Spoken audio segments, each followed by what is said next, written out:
Good afternoon. What is your full name, please? My full name is Sabrine Bellingery. And what should I call you? You can call me Saba. May I see your identification, please, Saba? Yes, here it is.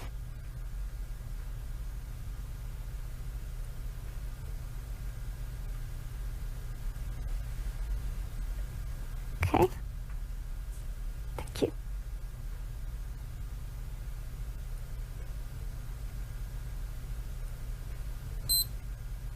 Now, in this first part, I'd like to ask you some questions about yourself. Let's talk about where you live. Where do you live in your country? I live in Hyderabad, which is the capital of Andhra Pradesh, in the southeast of India. It is a very big city. About 7 million people live there. And is it an interesting place to live? Oh yes, a very interesting place to live. Hyderabad has a very long history. So there are lots of ancient forts, mosques and other monuments. There is a very beautiful lake, and there are also lots of wonderful markets. And will you live in Hyderabad in the future? Yes, I think once I finish my studies here, I'll go back to Hyderabad. My husband is from Hyderabad too, so I think we'll stay there. Now let's talk about hobbies and interests. What hobbies and interests are popular in your country? People have many different pastimes in my country. I think the most popular these days are things like gardening and do-it-yourself, which is when people, usually men, make things for their home. I think women tend not to have too many hobbies. You can't really call shopping a hobby. I think in the past, women used to fill up the leisure time that they had with craft activities, but sewing and knitting aren't so common these days. I think reading is still very popular, especially now these days with the new e-readers. And which hobbies and interests do you enjoy? Well, like a lot of people, my work takes up a lot of my time. And at the weekend, I like to meet up with my friends or go out with my husband. So I don't really have much time for hobbies. But I do read a lot, especially history and biography. Also, I love collecting art. So I go to a lot of art fairs. I really like colourful, abstract art, which really brighten up our homes. And what hobbies and interests did you have as a child? Gosh, that was a long time ago. Let me think. I used to collect key-rings. I think I had about 20 or 25. They were silly things really, but fun for a small child. I used to like painting and drawing. My parents were very supportive and they bought me a lot of oil paints, but I'm not really very talented. I also played the clarinet. I was in a junior orchestra. I remember once we played a concert and my reed broke during the first piece, and so I couldn't make any sound. And do you think parents should encourage their children to have a hobby or interest? Oh yes, very much so. I think it is very important for children to have something other than school, television and computers. Sometimes a hobby can turn into a very successful career, but even if it doesn't, it can help the child develop as a person as they learn about new things and meet new people who share the same hobby. Now let's move on to talk about the weather. Do you prefer hot weather or cold? I think I prefer cold weather. I know most people prefer hot weather, but it is always so hot in my country that it is such a nice change to feel the cold. Of course, in the cold, it's very easy to put on a hat and gloves to keep ourselves warm. Tell me about the weather in your country at different times of year. India is so big that there are many different climates. So I'll just talk about the weather in Hyderabad. Generally, we have a tropical wet and dry climate. That means that the summers, March to June, are hot, over 30 degrees and very humid. Sometimes it can reach over 40, which is just unbearable. At the end of the summer, the monsoon comes and it rains for about 3 months. After the rainy season, it's winter, which is quite short, just a couple of months. Which time of year did you enjoy most as a child?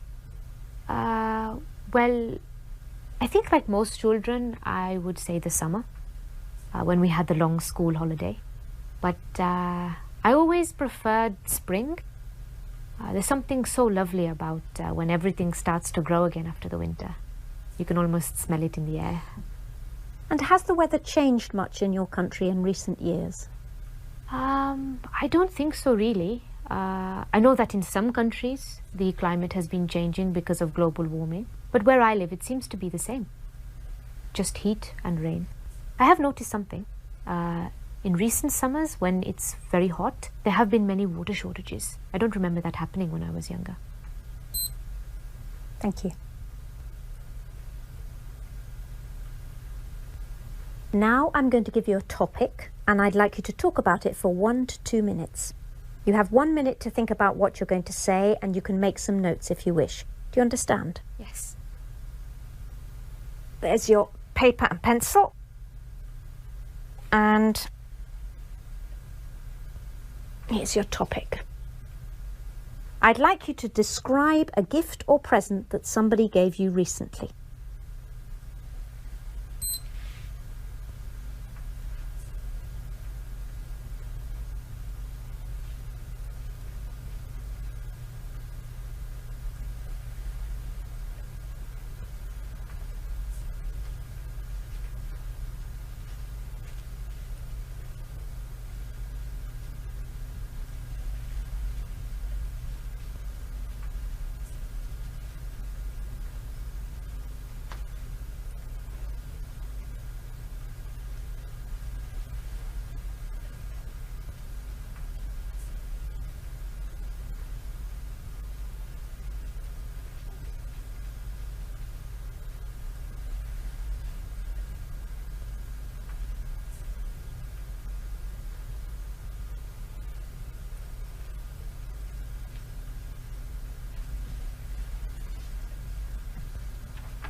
Okay. Now you have 1 to 2 minutes for this, so don't worry if I stop you. I'll let you know when the time is up. Could you start speaking now, please? I'm going to talk about a present my husband gave me last year for my birthday. We had gone to Istanbul for a few days. My husband had always wanted to go there. Anyway, we had a few days holiday from work and we decided to fulfill my husband's dream. As I said earlier, I'm really interested in art, and so even though I had no real desire to go to Istanbul, I was totally captivated by all the beautiful buildings and the wonderful arts and crafts that were available there.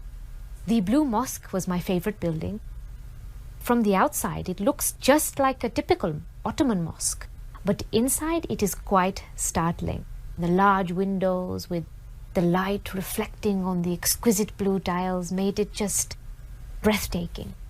I asked one of the guides about the tiles, and she told me that they were from Iznik and that they are still made today. When we left the Blue Mosque, we walked down a pedestrian lane full of shops, including some tile shops. In one of the shops, the owner told us that the tiles were made in Iznik. Anyway, one of the tiles really caught my eye. Actually, it sang to me. It was of fish, 4 big fish and lots of little ones, all in different shades of green. I really wanted it. But when we asked the price, it was very high. Something like $300. Obviously, I knew we could negotiate, but it seemed such a high price that we just left. The next night, we went out for my birthday meal. Just as we were finishing the dessert, the waiter came over and handed me the most beautifully wrapped gift. I knew at once, because it was very heavy, that it was the fish tile. That's why Thank you. And does this person often buy you presents? Well, he's good at remembering my birthday and our anniversary, so he does usually buy me something nice then, but he doesn't just buy a present out of the blue. Thank you. Could I have the booklet, the pencil and the paper back, please? Thank you.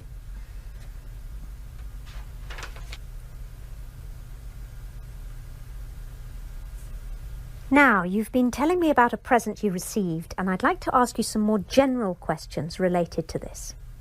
So let's talk about attitudes to gifts. Can you tell me something about how people feel when they receive a homemade gift and when they receive a shop-bought gift?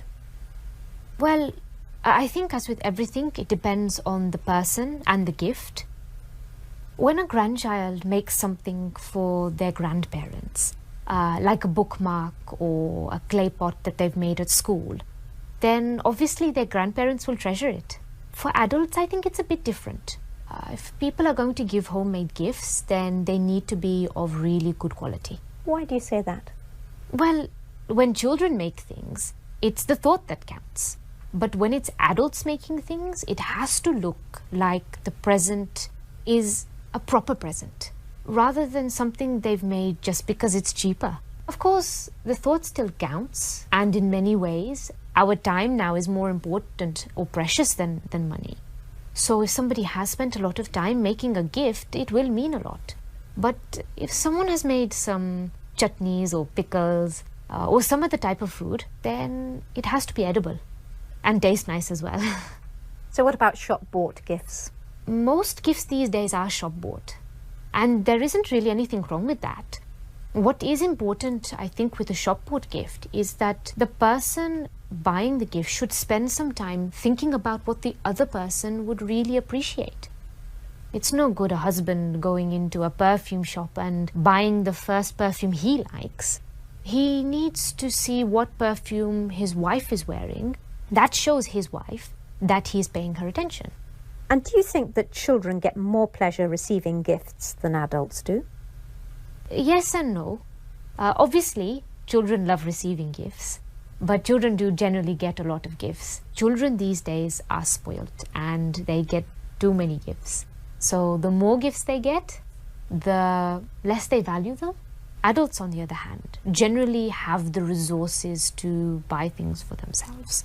So if they really want something, they can buy it. Of course, this then makes present buying for adults much more difficult. But of course, there are things that we like that we can't really afford, or we can afford them but can't justify their expense. What sort of things are you thinking of? For women, it might be perfume or a day at the spa or a new pair of party heels. For men, usually something to do with their hobbies or books or CDs. Do you think that more people get more pleasure giving or receiving gifts? This is a tricky one. Why? Well, I think most people get pleasure out of both. Of course, it depends. We may not get a lot of pleasure out of giving gifts to children who we know may not appreciate them. But if we have found the perfect gift for someone we love and we know it's going to make them happy, well, then this will really fill our hearts with joy. Similarly, if someone receives a gift of something that they don't really want, or they can sense that it has been bought out of haste, then this isn't really going to make them feel that good. But if it's something wonderful, then, well, of course, they're going to feel fantastic about it. Let's move on to talk about the commercial aspects of giving. How much do advertisements influence people when they buy gifts? In my opinion, probably not too much. I mean, most adverts are for things like cars and household products, which aren't really gifts. Although a lot of young people like to be given new phones and other gadgets. So if a parent isn't sure which model to get, then they could be influenced by advertising. And do you think that some festivals have become commercialized as a result of the emphasis on buying gifts? Oh yes, definitely. Yes. In fact, I think it's much worse than that. It's not just the old festivals becoming commercialized, but so-called new ones being created just for the sake of present giving. Can you tell me more about that? Yes. Things like Valentine's Day and Mother's Day. These aren't Indian traditions, but suddenly we find we have to buy a present for our spouse on Valentine's Day. And while it is nice to